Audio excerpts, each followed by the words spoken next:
күн достар, сіздермен әдеттегідей тәлімгер реалити жобасы және де біз бүгін автомеханик бағыты бойынша екінші кезеңге де келіп жеттік. Бірінші кезеңде жалпы қатысушыларымыздың бойындағы талантын және де шеберлігін байқадық. Ал Қасет, екінші кезең туралы өзің жалғастырып өтсең. Жалпы екінші кезең бұл механикалық беріліс қорабын бөлшектеп жинау. Яғни қатысушыларымыз дәл осы алдымызда тұрған бұйыммен өздерінің бақтарын сынайтын болады. Дәулет мырза, өзіңіз қысқаша екінші кезең туралы түсіндіріп өтсеңіз. Жалпы енді бұл екінші кезең бірінші кезеңге қарағанда механикалық беріліс қорабы сәл ұқыптылықты, шыдамдылықты талап ететін кезең. Жалпы тапсырма жөнінде барлық қатысушыларға толықтай түсіндірілді, не істеу керек екені, қалай жұмыс істеу керек екендігі. Жалпы барлық қатысушыларға сәттілік. Екінші кезең құдай қаласа бастаймыз. Ендеше құртырмай қатысушыларға сәттілік тілейік. Ал құрметті қатысушылар, жалпы жаңа жеребе бойынша жұмыс орындарыңыз анықталды. Өздеріңіз білесіздер. Жалпы бұл ВАЗ-2199 автокөлігінің беріліс қорабы. Бұл беріліс қорапты толықтай бөлшектейміз, дифференциалына дейін бөлшектейміз, қайта жинаймыз. Яғни сіздерге жұмыс уақыты 1 сағат уақыт беріледі, 60 минут. Сол 60 минутта беріліс қорабын толықтай бөлшектеп қайта жинайсыздар. Және жұмыс барысында техника қауіпсіздігін қатаң сақтаймыз. Және жарамайтындай инструментті бір құрал-саймандар сынып сондай кездесіп жатса, оларды пайдаланбаймыз, басқасына ауыстырамыз. Түсінікті ғой? Жалпы барлықтарыңызға сәттілік. Қатысушыларға екінші кезеңнің тапсырмасы берілді. Кім оза шабады екен? Бірінші жұпқа сәттілік.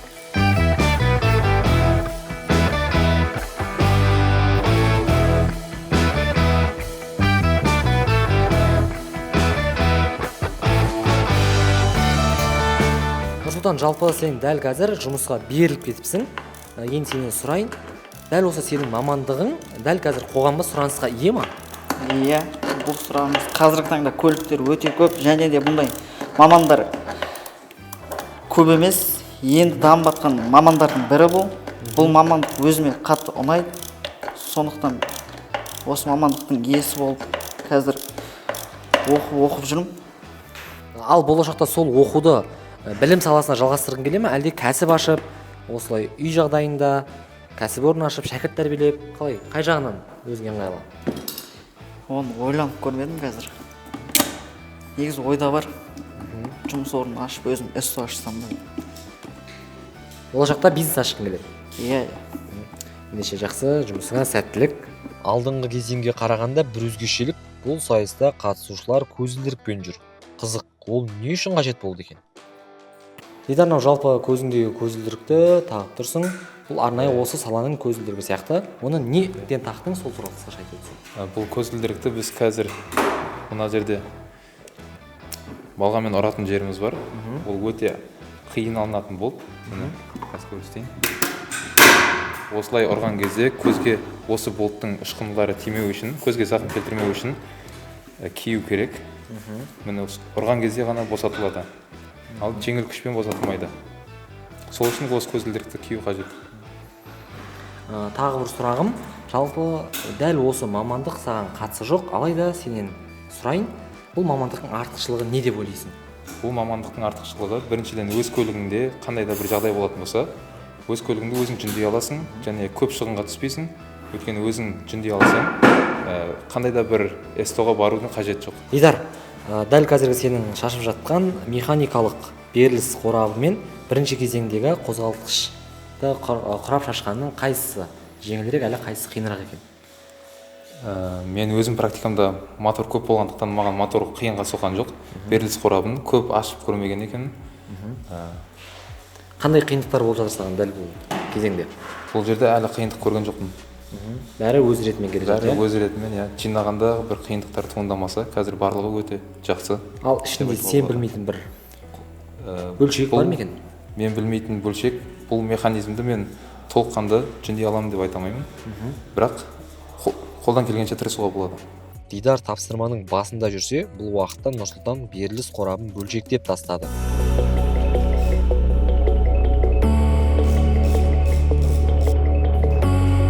Достар, дәл қазір біздің қатысушымыз екінші кезеңдің жартысына келіп жетті. Яғни Нұрсұлтан қазір көріп тұрсыздар, өзіне тиесілі жұмысты жартысын атқарып бітті. Ендеше келесі жұмысына да кедергі болмай, уақытын ұстамай қысқаша түсіндіріп жұмысын жалғастыра берсе болады. Енді белгісіз қорабын толықтай бөлшектеп болды. Енді қайта жинау керек. Нұрсұлтанға сәттілік тілеймін. Жақсы іске сәт.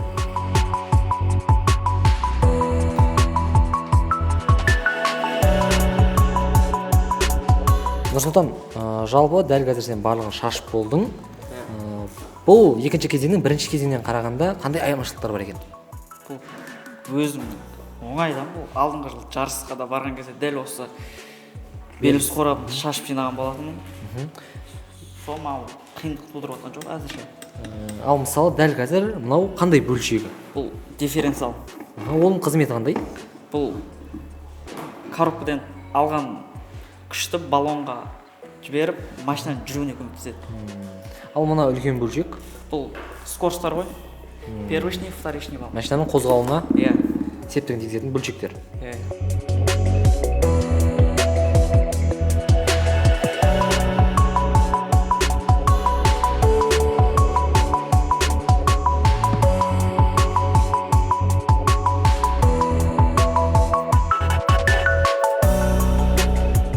Берілген уақыттың жартысына да таядық, алайда Дидар өз жұмысын өте баяу жасауда. Ал Нұрсұлтан беріліс қорабын қайта жинауда аяқтап қалды. Біздің қатысушымыз Дидар өзіне берілген уақыттан сәл кешіксе де ең басты жүктелген міндетті орындады. Енді ары қарай жұмысын жалғастыру үшін тәлімгер Дәулет мырзаның түсіндіруімен жұмысын жалғастыратын болады. Жалпы белгісіз қорабын толықтай бөлшектеп болды. Бөлшектеу барысында аздаған кемшіліктер орын алды. Жалпы өзім айтып көрсеттім оны, бүгін өзі де біледі. Яғни енді қайтадан жинауға кірісе беруіңізге болады, сәттілік. Ойлағанымыздай Нұрсұлтан өз жұмысын уақытынан бұрын аяқтады. Дидардың қолы үйренді ме, алғашқыдан қарағанда шапшаң қимылдай бастады. Әне міне дегенше сайыс та аяқталды.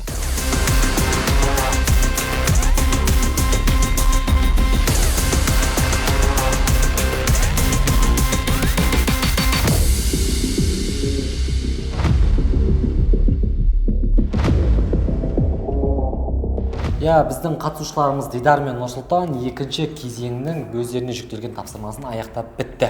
Ал Дәулет аға, өзіңіз қысқаша пікір білдіріп жіберіңіз.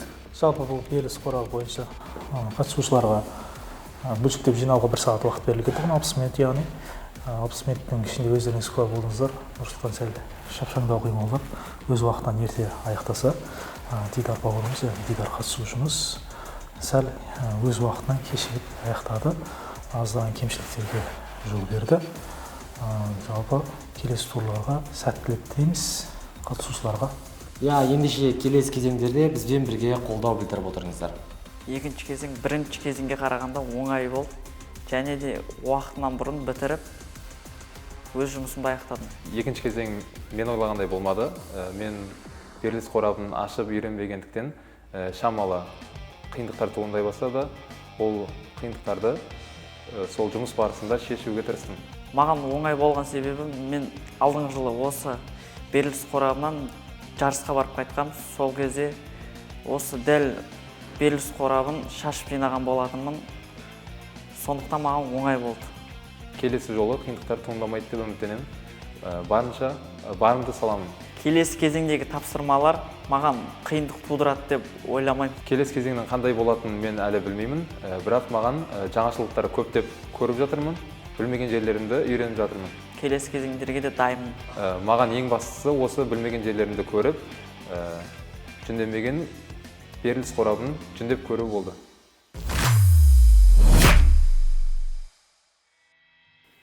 Достар, дәл қазір екінші кезеңіміздің келесі екі қатысушысы да өз жұмыстарын бастауға сағадай сай тұр. Дәулет мырза, өзіңіз ережелерді түсіндіріп жіберсеңіз.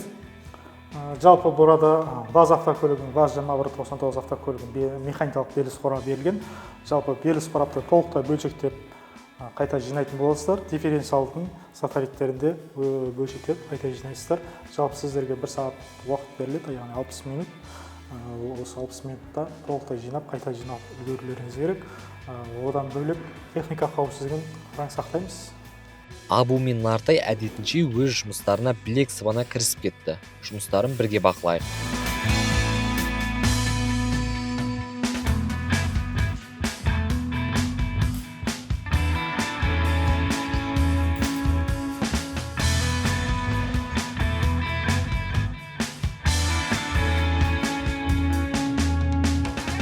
Құрметті достар, өздеріңіз көріп тұрғандай, біздің қазір қатысушыларымыз дәл процесс барысында, және де Нартай, осы тұста сенің жұмысыңа кедергі келтіруге болмайтынын білемін, десе де көрермендеріңізге қызық болсын, бір-екі сұрақ қойып жүрсем.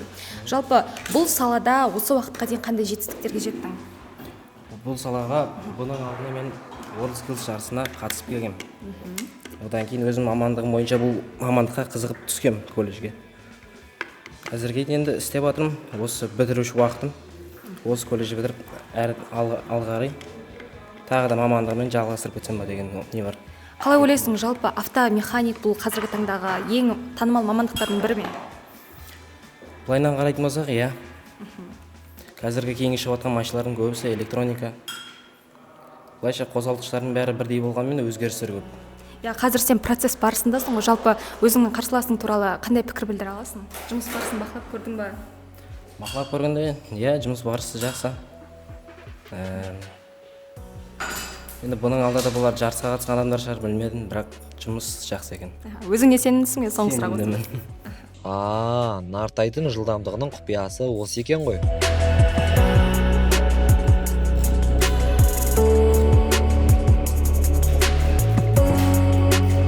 Құрметті Абу, қазір біз сенің процессіңе келіп тұрмыз, жалпы кедергі келтіріп тұрған жоқпын ғой, бір-екі сұрақ қойып жүрсек, қарсыласыңды көрген боларсың. Әлемдік жарысқа барып кетті. Осы тұста өзің не ойлайсың қарсыласың туралы? Бір жарыста болғанбыз ғой. Мен де сол жарыста болдым, Түлкібаста. Сол жарыс қалай болды процесі? Кім жеңімпаз болды? Жақсы. Жеңімпаз кім болды сол кезде? Ол кезде ма? Білмедім, жарыста. Дәл қазіргі мынау сендерге берілген тапсырма қиын ба? Жоқ. Қаншалықты бұл сайыста жеңіске жетемін деген сенімді өзіңе сенімдісің? Сенімді ма? Жеңіске жетемін деп ойлайсың ба? Құдай қаласа. Жалпы бұл жарыс саған ұнап жатыр ма? Жарыстың процесі қалай екен? Өзіңнің пікіріңді білдіріп өтсең. Коробкаға 1 сағат 60 минут берілген, ал моторға 1 сағат 20 минут берілген.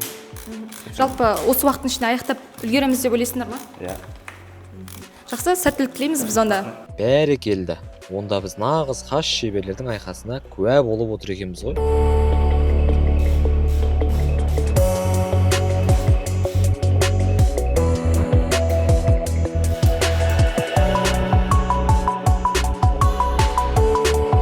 Екі қатысушымыз теке тіресіп келе жатқанымен Нартай мәреге мұрын шаншып бірінші болып аяқтады. Жалпы Дәулет мырза, қазір осында Нартайдың қасына келіп тұрмыз. Процесті ең бірінші аяқтаған осы қатысушымыз. Жалпы не айтасыз, шашу процесі қалай өтті? Барлығы сәтті жасалған ба? Жалпы шашу реттілігі, қозғалтқыш бөлшектеу реттілігінің барлығы орында, өз орнымен жасаған, яғни барлығы толық бөлшектеген. Жалпы қатысушымыз туралы не айта аласыз? Қазіргі жұмыс процесіне қарап. Енді жалпы тәжірибесі бар қатысушы сияқты.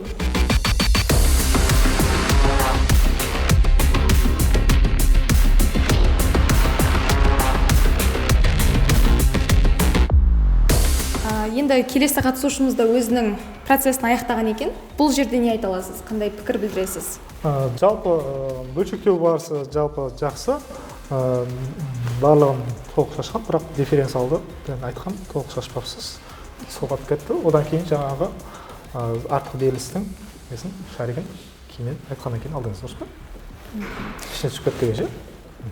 Жалпы Абу, өзің сөзіңнің басында жарыс қиын емес деген едің ғой. Процесс қалай болды өзіңе? Қиыншылық болып тұрады, любой нәрседе қиыншылық болады. Дәулет мырза, тағы да басқа не айта аласыз осы мына жердегі жұмыстарға қарап? Жалпы жұмысқа қарап, жұмысы тиянақты, барлығы рет-ретімен қойылған, бөлшектердің барлығы рет-ретімен бөлшек өз орнына қойып қойған. Жалпы енді дифференциалды толықтай шашсаңыз, сосын ары қарай жұмыс жалғастырасыз. Теке тіресіп келе жатқан хас шеберлеріміздің жылдамдығында сөз жоқ. Кезеңнің екінші жартысында Нұрсұлтан жіберген несесін қайтара ала ма екен?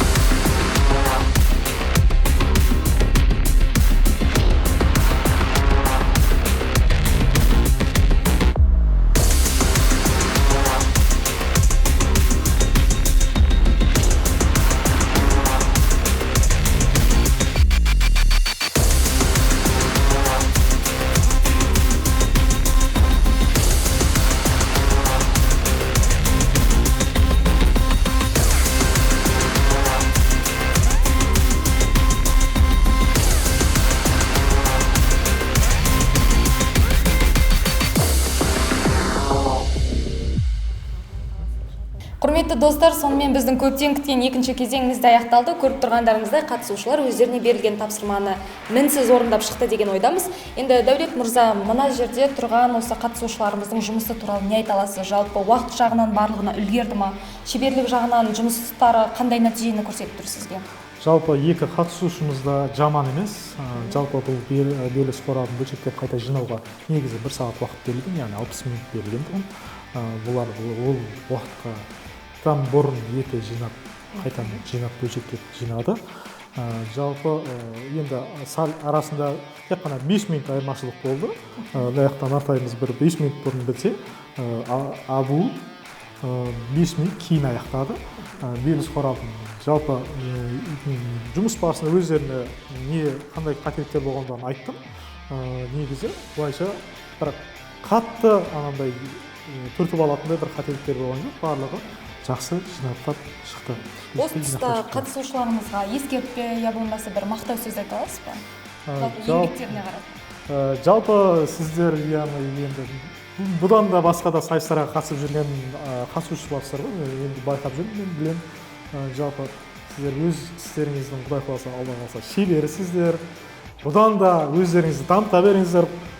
Бұдан да биіктерден көріне беріңіздер, белестерді бағындыра беріңіздер. Бұдан да биік белестерден көріне беріңіздер. Жалпы сайыс барысында сіздерге сәттілік тілеймін. Құрметті достар, сонымен біз дәл қазір екінші кезеңдеміз және сіздердің алдарыңызда біздің соңғы қатысушымыз. Құрметті Дәулет мырза, ендеше соңғы қатысушымызға жарыстың талаптарын және қауіпсіздік шараларын бір ескертіп өтсеңіз. Жалпы Серпозын, өзіңізге таныс ВАЗ-2199 автокөлігінің белес қорабы, механикалық белес қорабы. Осы белес қорабын толықтай бөлшектеп, қайта жинайсыз, дифференциалға дейін бөлшектейсіз. Бірінші артық қақпақша, одан кейін 5-ші механизм, сосын артқы менің скоростың шестаналарын, солары төмен қарай түсіп ашып бөлшектейсіз. Бірінші және екінші білікті аласыз, түсінікті ғой, бірақ шашпайсыз. Түсінікті ғой, толықтай дифференциал бәрі бөлшектеп жүреді. Серікболсын мырза, дайынсыз ғой? Дайынбыз. Ендеше біз бастаймыз. Соңғы қатысушы Серікболсын екінші кезеңді бастады. Бәсекелестікті сезінбейді ме, қимылынан шапшаңдық байқалмайды.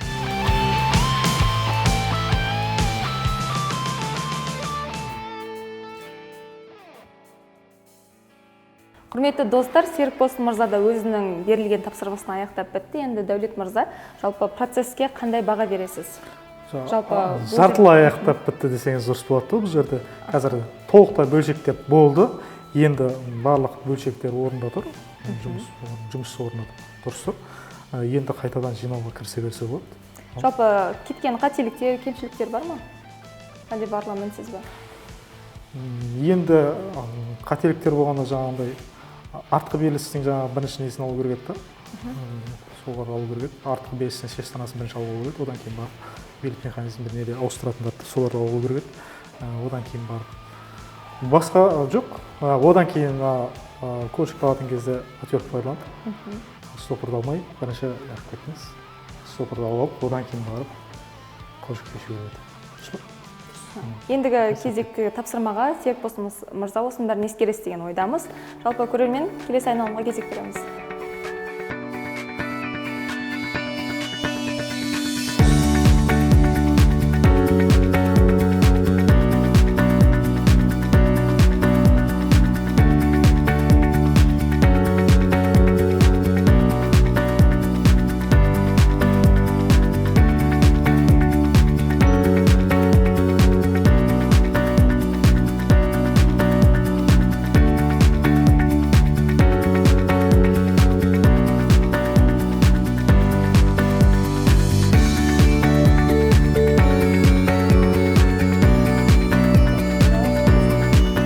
Достар, біздің соңғы қатысушымыз да өзіне берілген тапсырманы сәтті аяқтады. Көріп тұрғандарыңыздай, бұл біздің соңғы қатысушымыздың тапсырмасының нәтижесі. Енді тәлімгер мырза, яғни Дәулет мырза, осы тұста жұмысқа өзіңіздің пікіріңізді білдірсеңіз. Жалпы Серікболсын мырза белес қорабын бөлшектеп жинау барысында біршама қателіктерге бой алдырды, өзіне де мәлім. жалпы бірақ беріліс қорабын өз уақытында бөлшектеп жинап болды.